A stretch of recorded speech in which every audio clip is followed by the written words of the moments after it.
मैं तो तुझको मनाऊं बातों बातों में, मैं तो तुझको मनाऊं बातों बातों में। मेरे घर आओ मैया नवरातों में, मेरे घर आओ मैया नवरातों में। नमस्कार, जय माता दी, जय मां शारदे। आज मैं फिर आपको बताने आई हूँ कि नवरात्रि के 8वें दिन कौन सी माता की पूजा होती है, कौन सी 9 विद्या में से 10 विद्या की पूजा की जाती है। आज हम इसके बारे में बताएंगे कि इनकी पौराणिक कथा क्या है, इनका भोग क्या है, इनका पहनावा क्या है, इनको कौन सा फूल चढ़ता है और माँ गौरी के उपाय के बारे में भी आज हम आपको बताएंगे, जो सभी मनोकामना आपकी पूर्ण करेगा। तो कहा जाता है कि नवरात्रि के 8वें दिन माँ महागौरी की पूजा की जाती है और इस दिन अष्टमी का दिन भी होता है। तो 21 तारीख को अष्टमी लग रही है, लेकिन अष्टमी का जो पर्व है वो 22 तारीख को मनाया जाएगा। 21 तारीख को 9:58 से ये शुरू हो जाएगा और 22 तारीख को 7:56 तक ये रहेगा अष्टमी। तो अष्टमी का जो भी व्रत करेंगे, यानी महागौरी का जो व्रत करेंगे, वो 22 अक्टूबर को ही करना है। तो इस दिन हम अष्टमी पूजन करेंगे, हवन करेंगे और कहा जाता है कि अगर इस दिन हम सच्चे मन से भगवान की या फिर माता रानी की पूजा करते हैं सच्चे मन से, तो माता रानी सभी मनोकामनाएं पूर्ण करती हैं और वो सच्चे मन से कही हुई बात को स्वीकार करती हैं। तो महागौरी के शब्द का मतलब होता है, महा का मतलब होता है महान से और गौरी का मतलब होता है गोरी से। तो कहा जाता है कि महा का मतलब हो गया महान, बड़ा यानी, और गौरी का मतलब हो गया गोरे रंग से, इसीलिए इन्हें महागौरी कहा जाता है। माता महागौरी का जो स्वरूप है, देवी जी की, महागौरी देवी जी की 4 भुजाएं हैं और वो वृषभ की सवारी करती हैं। वे दाहिने हाथ में अभय और मुद्रा धारण की हुई हैं, वहीं दाहिने हाथ में त्रिशूल लिए हुए हैं। बाएं हाथ में एक तरफ डमरू है तो दूसरे बाएं हाथ में उनके पास वर मुद्रा विराजमान है और वो बहुत ही सुंदर हैं, सुशोभित दे रही हैं, इसीलिए हम इन्हें महागौरी कहते हैं। तो पूजा विधि है अष्टमी तिथि की। ये पूजा नवरात्रि के अन्य तिथियों की तरह ही की जाती है। इस दिन 7वीं तिथि को माता रानी का शास्त्रीय विधि से पूजन किया जाता है। उसी तरह से अष्टमी तिथि को भी हम माता रानी का शास्त्रीय विधि से ही पूजन करेंगे। पंडित को बुला के भी पूजा कर सकते हैं, लेकिन आप रेगुलर अगर पूजा करते हैं तो आप वो भी पूजा कर सकते हैं। आपने चौकी बिछाई रखी है, आपको मंत्रों का जाप करना है और उसमें माता जी की तस्वीर पहले से ही लगी हुई है और आपको श्री यंत्र को रख करके उनकी पूजा करनी है और उनका ध्यान करते हुए फिर आपको उनको सफेद कलर के फूल अर्पित करने हैं। आपको हल्दी, चंदन, टीका, रोरी, अक्षत, धूप, दिया, बाती, फल, फूल, जो चीजें हैं सब आपको उनको चढ़ानी है। लेकिन इस दिन जो आप माता रानी को भोग लगाएंगे वो लगाएंगे नारियल का भोग, क्योंकि माता रानी को नारियल अत्यंत प्रिय है। तो नारियल की बनी मिठाई भी आप प्रयोग में ला सकते हैं और इसके साथ ही साथ अष्टमी पूजन में आप हवन करेंगे। कुछ लोग नवमी में भी हवन करते हैं, लेकिन अष्टमी में हवन अगर आप करते हैं तो उत्तम फल प्राप्त होता है। तो आप अष्टमी में हवन करने के बाद आपको कन्या पूजन करना है। कन्या पूजन 9 या 7 कन्या को आपको खिलाना है। उसके साथ में आप एक लांगूर खिलाते हैं तो बहुत ही उत्तम रहेगा।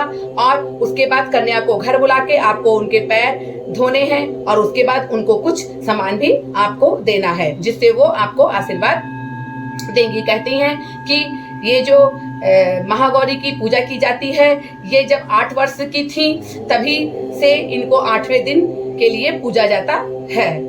ये बहुत ही कल्याणकारी होता है कि अगर हम माता रानी का पूजन करते हैं और उनको चुनरी समर्पित करते हैं तो आपको कन्या को भी लाल कलर की चुनरी और चूड़ी देनी है। ऐसा करने से आपको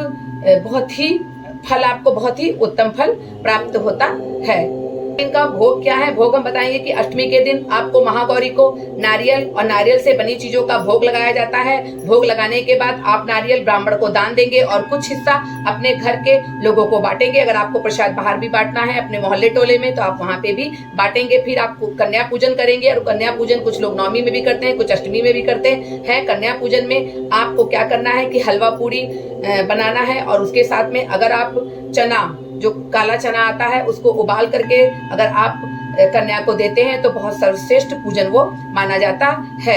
और कन्या 9 कन्या होनी चाहिए, बहुत ही उत्तम होता है। और कन्या को आप गुलाबी रंग के वस्त्र भी दे सकते हैं, खुद भी आप गुलाबी रंग का वस्त्र पहनेंगे क्योंकि माता रानी को गुलाबी रंग बेहद पसंद है। और सफेद फूल उनको अर्पित करके सप्रेम बैठ करके कन्या को भोज कराने के बाद ही आप अपने अष्टमी के व्रत का पारण करेंगे। पहले मैं बता देती हूँ कि जो लोग 9 दिन का व्रत करेंगे तो उनका पारण दशमी के दिन होगा, और जो लोग पहला और आखिरी व्रत करते हैं तो अष्टमी वाला व्रत नवमी को पारण होगा। महागौरी की जो कथा है वो अत्यंत ही पौराणिक कथा है, जो देवी पार्वती जी ने भगवान शिव को पति के रूप में पाने के लिए गर्मी, सर्दी, जाड़ा, बरसात बिना परवाह किए कठोर तप किया था, जिसके कारण उनका रंग काला पड़ गया था। इसके बाद शिव जी से जब शिव जी उनकी तपस्या से प्रसन्न हुए तो उनको शिव जी ने गंगा नदी से स्नान करा दिया। इसके बाद देवी का रंग गोरा हो गया, तभी से हम उन्हें महागौरी कहने लगे। इसी का जाप करना है आपको। ध्यान मंत्र, कवच मंत्र और महागौरी का जो मूल मंत्र है, बीज मंत्र है, सारे मंत्रों का आप जाप करेंगे। एक एक माला आपको करनी है।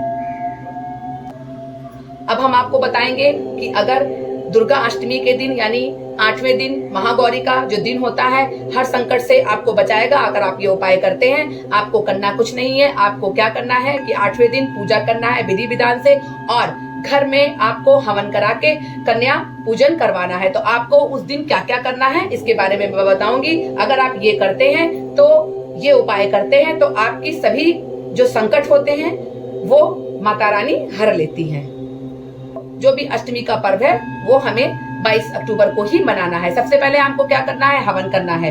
9 दिन का अगर आप व्रत है तो भी आपको हवन अष्टमी में कर ले तो बहुत अच्छा है, लेकिन अगर आप नवमी में भी करना चाहते हैं समापन तो हवन करेंगे, क्योंकि इस दिन हवन करना शुभ माना जाता है। तो हवन आप जरूर कीजिएगा। कन्या भोज आप 9 या 11 कन्या को भोज जरूर कराइएगा और उनको दक्षिणा जरूर दीजिएगा। दक्षिणा के साथ में उनको कुछ गिफ्ट भी दीजिएगा, जिससे माता रानी आप पे कृपा बरसाएंगी। फिर आपको माता रानी की संधि पूजा, आरती, दोपहर को आरती और संध्या को आरती यानी संधि आरती आपको जरूर करनी है, क्योंकि इस तिथि में अष्टमी का समापन होता है और नवमी का प्रारंभ होता है। लाल चुनरी, आप माता रानी को लाल कलर की चुनरी जरूर चढ़ाएंगी और कोशिश करेंगी कि जो भी सूखे मेवे हैं, पंचमेवा है, उसको आप लाल चुनरी में बांध करके या रख करके माता रानी को समर्पित करती हैं, तो आपकी जो भी संकट है वो माता रानी हर लेती हैं। फिर आपको क्या करना है, 5वां, अगर आप माता रानी को लाल कलर का ध्वज चढ़ाते हैं और ध्वज चढ़ाने के बाद आप लाल ध्वज चढ़ा देंगे और नहीं तो उसको माता रानी के गुंबद में लगवा दीजिए किसी भी मंदिर में, तो भी आपकी सभी मनोकामनाएं पूर्ण होती है। और देवी को आप क्या करेंगे, नारियल की चीजों का अगर आप भोग लगाते हैं और उसके साथ में खीर, मालपुए, पूरी, हलवा और नमकीन में अगर आप चाहें तो चने की सब्जी बना सकते हैं, नहीं तो चना भी उबाल कर चढ़ा सकते हैं। इससे भी माता रानी प्रसन्न होती हैं। और फिर शनि मुक्ति के लिए आपको पूजा करनी है। जिसके शनि दोष चल रहे हैं तो उसके लिए भी नवमी और अष्टमी बहुत ही बेस्ट रहेगा पूजा करने के लिए। इस दिन आप माता रानी की आराधना कीजिए और उनके मंत्रों का जाप कीजिए। आप एक मंत्र सुबह एक मंत्र शाम करेंगे तो आपकी जिंदगी से जो शनि मुक्ति, शनि दोष है, उससे भी आपको छुटकारा मिलेगा। और सुहागन महिलाओं को आपको श्रृंगार का सामान बांटना है, जैसे कि आपको उन्हें, सुहागन स्त्री है तो आप उन्हें चांदी की बिछिया, कुमकुम, अगर चांदी की बिछिया नहीं भी दे सकती तो सिंपल आप चूड़ी, बिंदी, सिंदूर, ये 3 चीजें आप जरूर दान दें। और 1 रुपए का सिक्का। ऐसा करने से क्या होगा, अगर सामग्री भेंट करेंगी तो माता रानी आपके सारे संकट हर लेंगी और आपकी सभी मनोकामनाएं पूर्ण करेंगी। इसी के साथ मैं अगले वीडियो में मिलती हूँ। नमस्कार।